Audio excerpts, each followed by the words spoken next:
এই চ্যানেলে সম্প্রচারিত সকল খবরই সচেতনতামূলক এবং শিক্ষণীয়, কোনো কিছুই প্রভাবিত নয়। বেলডাঙ্গায় বাবরি মসজিদ তৈরি হবে 2025 সালের 6 ডিসেম্বর থেকে কাজ শুরু হবে। আমরা নিজের জমি বিক্রি করে 1 কোটি টাকা দেব। গোটা মুর্শিদাবাদ এলাকায় 75% মুসলিম। তাদের ভাবাবেগকে স্বীকৃতি দিয়ে এই মসজিদ তৈরি করা হবে। একটি জলসায় গিয়ে এমনটাই জানিয়েছেন হুমায়ুন কবির। তিনি আরও কি বলেছেন শোনাবো আপনাদের। করে আপনার হাত ধরে আপনি নাকি মুর্শিদাবাদে আবার বাবরি মসজিদ করবেন? হ্যাঁ, আমি একটা জালসায় সরুলিয়া, বেলডাঙ্গার সরুলিয়া মাদ্রাসা, দারুল উলুম মাদ্রাসা 67তম বছরে কালকে জালসা ছিল, মসজিদের জালসা। সেই জালসাতে আমাকে অতিথি হিসেবে জালসার যারা ওই মাদ্রাসার যারা সেক্রেটারি প্রেসিডেন্ট তারা প্রতি বছরই ইনভাইট করে, এবারও করেছিল। এটা 67 বছর বয়স। এছাড়াও আর একটা সবথেকে পুরনো মাদ্রাসা আছে জলিলিয়া, বেলডাঙ্গাতেই অবস্থিত,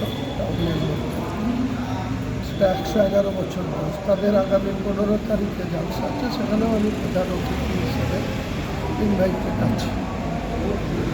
তা আমার মনে হয়েছে যে যেখানে বাবরি মসজিদটা ছিল, সেই বাবরি মসজিদটা যেখানে অবস্থিত ছিল অযোধ্যায়, সেখানে ইউপিতে মুসলিমের সংখ্যা মোর দ্যান 18 থেকে 19%, অর্থাৎ 18 থেকে 19% মুসলিমের বসবাস ইউপিতে। কিন্তু আপনারা লক্ষ্য করুন, বাংলায় আজকের দিনে প্রায় 35% মুসলমান বসবাস করে। আর আমাদের জেলার কথা যদি ভাবেন তাহলে 72% মুসলিম অধ্যুষিত জেলা। আমাদের পরেই আছে মালদা, উত্তর দিনাজপুর। ভারতবর্ষের মধ্যে কাশ্মীরকে বাদ দিলে, অনন্তনাগ জেলাকে বাদ দিলে, ভারতবর্ষের মধ্যে মুসলিম অধ্যুষিত জেলার নাম নাম্বার 1-এ আসবে মুর্শিদাবাদ। সেই জেলার 90 লাখ পপুলেশন, তার মধ্যে ধরে নিতে পারেন যে 65 লাখ মুসলিম পপুলেশনের বাস।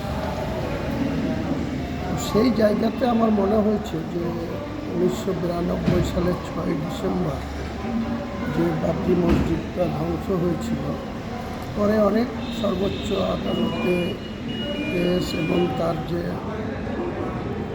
রায়, সেই রায় পাওয়ার পরে আমরা লক্ষ্য করেছি যে ওখানকার বাবরি মসজিদ কমিটি যে ছিল, সেই কমিটিকে উচ্চ ন্যায়ালয় মানে সুপ্রিম কোর্ট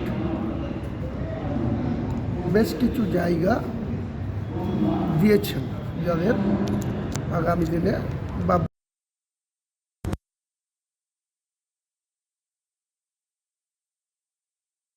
13-14 কিলোমিটার দূরে দিয়েছে।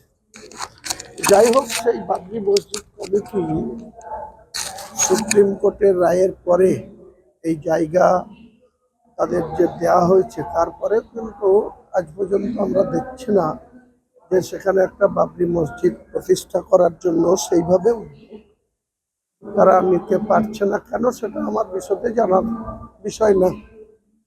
বিষয়টা হচ্ছে যেখানে প্রায় 35% মুসলিমের বাস পশ্চিমবাংলায়, এই মুসলিমদের যে আবেগ বাবরি মসজিদ নিয়ে, 6 ডিসেম্বর আসলেই মুসলিমরা অনুতাপের সঙ্গে সেটা পর্যালোচনা করে যে আমাদের একটা ঐতিহাসিক বাবরি মসজিদ, সেটাকে ধ্বংস করে দেওয়া হয়েছে। তাই আমি নিজের থেকে উপস্থাপনা করেছি যে আগামী দিনে মুর্শিদাবাদের জেলার মধ্যে বহরমপুর থেকে রেজিনগর যে 35 কিলোমিটার ডিস্টেন্স, তার মধ্যে বহরমপুর থেকে 15 কিলোমিটার হচ্ছে বেলডাঙ্গা ডিস্টেন্স। সেই বেলডাঙ্গা বা রেজিনগর এইরকম কোনো একটা স্থানে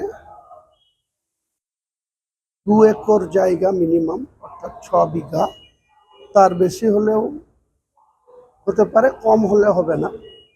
এইরকম একটা জায়গা ক্রয় করে একটা বাবরি মসজিদের ট্রাস্টি তৈরি করে মুর্শিদাবাদ জেলার বিভিন্ন মাদ্রাসার যারা পরিচালনা করেন, মাদ্রাসার সেক্রেটারি, প্রেসিডেন্ট, এছাড়াও অনেক মুসলিম সম্প্রদায়ের বিভিন্ন প্রভিশনে যারা থাকেন, তাদের নিয়ে একটা বড় আকারে বাবরি মসজিদের ট্রাস্ট তৈরি করা, যার মেম্বার সংখ্যা 200-রও বেশি হতে পারে।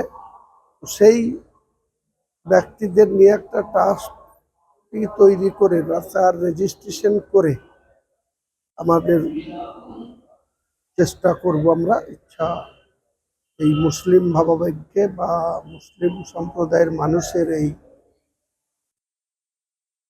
মতামতকে গুরুত্ব দিয়ে যাতে 2025 সালের 6 ডিসেম্বর তার আগেই ট্রাস্টটি তৈরি করে, ট্রাস্টটি যারা দায়িত্বপ্রাপ্ত হবেন তেনারা জমি ক্রয় করবেন বা চয়েস করবেন, বা কোন জায়গাতে করা যায় সেটা ঠিক করার পর আমরা মোটামুটিভাবে বাবরি মসজিদ নতুনভাবে প্রতিষ্ঠা করার জন্য 6 ডিসেম্বর 2025 সালে আমরা এটা শুরু করব।